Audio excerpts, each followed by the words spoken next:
Tata.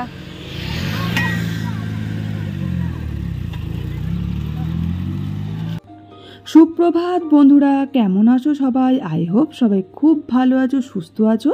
আমিও বেশ ভালো আছি।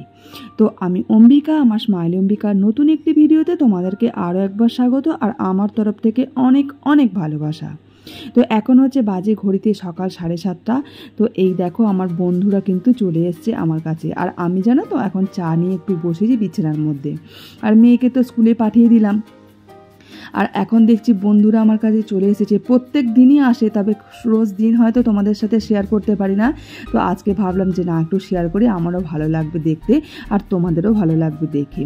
আর এদিকে আমি নিজেও কিন্তু ফ্রেশ হয়ে নিচ্ছি। প্রথমে লাগিয়ে নিলাম, প্রথমে আগে ফার্স্ট একদম তোমার করেছি মুখ ফেস ওয়াশ দিয়ে ধুয়ে নিয়েছি, তারপরে একটু জাস্ট টোনার দিলাম। আর এখন দিচ্ছি তোমার ল্যাকমির যে তোমার সানস্ক্রিন, ওটা আমি সব প্রোডাক্টই ল্যাকমির ইউজ করি, তোমাদেরকে আগেও বলেছি আবার এখনও বললাম। তো নিজে সকালে যদি এই ফ্রেশটা না হয় না, শরীরটা বড় বিরক্ত লাগে, কষ্ট লাগে। আর আজকেও না মেয়ের পরীক্ষা আছে, মেয়ে তো স্কুলে চলে গেল, এবার আমি ঘরের কাজকর্মে লেগে পড়েছি একদম কোমর বেঁধে।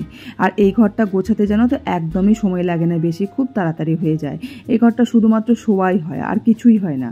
আর যত উৎপাত, যত কিছু অত্যাচার সব এই রুমটায়। তো এই রুমটা গোছাতেও ওই জন্য অনেকটা সময় লাগে। আর কি আর করা যাবে, একটু তো লাগবেই সময়।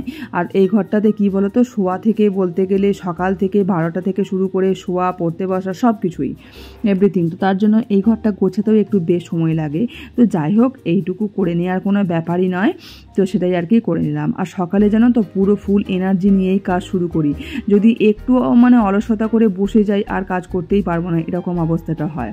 আর আমাদের হাউসওয়াইফদের, বিশেষ করে আমাদের মতো মেয়েদের, এই যে এত সুন্দর করে ঘর গোছায় কাজ করি, নিট অ্যান্ড ক্লিনভাবে সমস্ত সব কিছু টাইমে করে সংসার সামলে, বাচ্চা সামলে, এটা কিন্তু একটা ভীষণ বড় প্রতিভা। সবার কিন্তু এটা হয় না, সবাই পারে না, এটা আমার মনে হয়। সবাই সত্যি সবটা পারে না।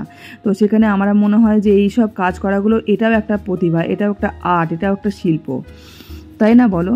আর এদিকে দেখো ফ্লাওয়ার ভাসগুলো, কালকে তোমাদেরকে বলে দিয়েছিলাম যে ফ্লাওয়ারগুলো ধুয়েছিলাম, তো একদম আজকে সুন্দর করে সাজিয়ে দিয়েছি।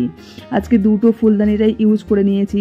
এটা মানে যেটা রাইট সাইডে দেখছো ওটাও আর কি আগে ঢোকানো ছিল, তো ওটাকেও বার করে সুন্দর করে সাজিয়ে নিয়েছি।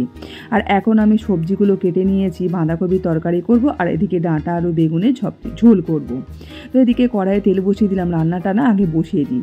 ঘরের কাজকর্ম তো হয়ে গেছে, এবার কাজের দিদি আসবে, এসে খালি ঘরটর মুছবে, ব্যাস, তাহলে আমার হয়ে যাবে। আর আমার ওদিকে ডাস্টিং ক্লিনিং সব হয়ে গেছে। তো এবার রান্নাটা বসিয়ে দিলাম।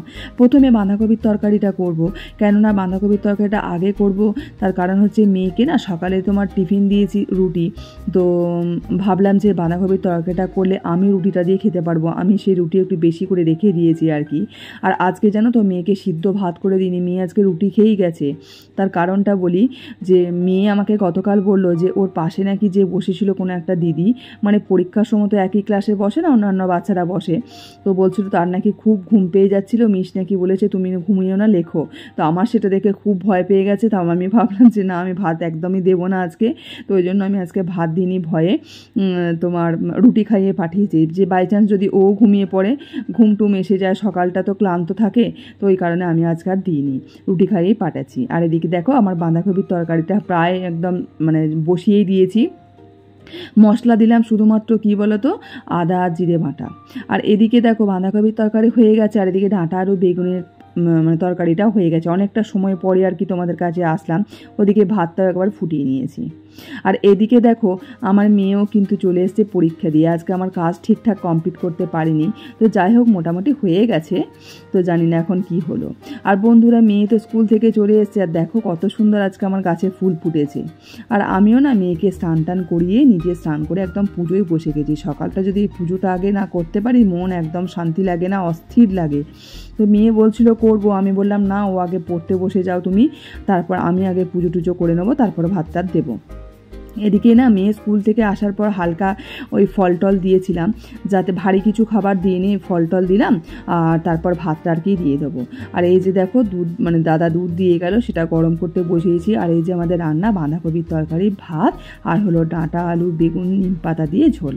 তো এই হলো আমাদের রান্না। আর এই যে ডাঁটা আলু বেগুনের তরকারিটা হচ্ছে আমার মেয়ের ভীষণ ফেভারিট, এমনকি তোমাদের দাদা ভাইয়েরও ফেভারিট, ওরা ভীষণ পছন্দ করে এই খাবারটা। তো যাই হোক, আর এই যে দেখো ভাতটা একদম বেড়ে নিয়েছি। তো বন্ধুরা, তোমাদের সকলকে জানাই শুভ সন্ধ্যা। এখন সন্ধ্যাবেলায় চলে এসেছি, সন্ধ্যাবেলায় চাটা একটু মুড়ি টুড়ি খেলাম, চানাচুর মুড়ি। তো এখন রাত্রিবেলা না বাজছে ওই 9:30 মতো, 9টা থেকে 9:30-র মধ্যে। রুটিটা আগে তাড়াতাড়ি করে নিচ্ছি, কেননা প্রত্যেক দিন শুতে শুতে খেতে এত লেট হয়ে যাচ্ছে, মোটামুটি 12টা, 12:30, 1টা, 1:30। তো সেইখানে অত রাত্রে খাওয়া মানে বুঝতে পারছো কতটা শরীর খারাপ হয়। তো ওই জন্য আমি কাল থেকে ঠিক করে নিয়েছি যে সন্ধ্যার মধ্যে রুটিটা করে নিয়ে মানে মোটামুটি খাবারটা 9টা 10টার মধ্যে করে নেওয়ার চেষ্টা করছি, তাহলে কি শরীর খারাপটা একটু হলেও কম হবে। মানে এত লেট হয়ে যাচ্ছে, এক্সেস লেট। একদিন তো এমন হয়েছে রাত্রেবেলায় কিছু খাইনি, যে অতিরিক্ত লেট হয়ে গেছে। তো ভাবলাম যে এত রাত্রে আর কী খাবো, আর সেদিন ঘরে কিচ্ছু খাবার ছিল না, মানে খাবার রান্না করা ছিল না, কিছু ছিল সবই হয়তো রান্না করে খেতে হতো, সেই রান্না করার সময়টুকুও পাইনি। তো ওই জন্য আজকে ভেবেই নিয়েছি, গতকাল থেকেই এরকম করছে, আগে রান্না করে রেখে দিচ্ছি, তো তারপর সময় মতো খেয়ে নিই, আবার মেয়েকে পড়াচ্ছি বা মেয়ে পড়ছে, এরকমটা করছি।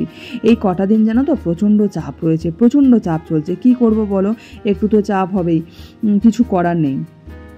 তো চলো আমরাও না খাবারটা খেয়ে নিই, তোমরাও কিন্তু সাথে থেকো আর পাশে থেকো। আজকে আমাদের ডিনার এইভাবেই সেরে নেবো। তো চলো। তো বন্ধুরা দেখো, আমাদের খাওয়া দাওয়া রাত্রে সমস্ত কমপ্লিট হয়ে গেছে। এখন হচ্ছে বাজে ঘড়িতে একদম ঘড়ির কাঁটায় 11:30। খাওয়া দাওয়াটা অনেকক্ষণ হয়ে গেছে, মোটামুটি 10:30টার মধ্যে কমপ্লিট করে নিয়েছি। আর মেয়ের পড়ার কিছু বাকি ছিল আর কি, সেগুলো কমপ্লিট এখনও কমপ্লিট হয়নি, কিন্তু তাও আর কি আজকের মতো কমপ্লিট করলাম।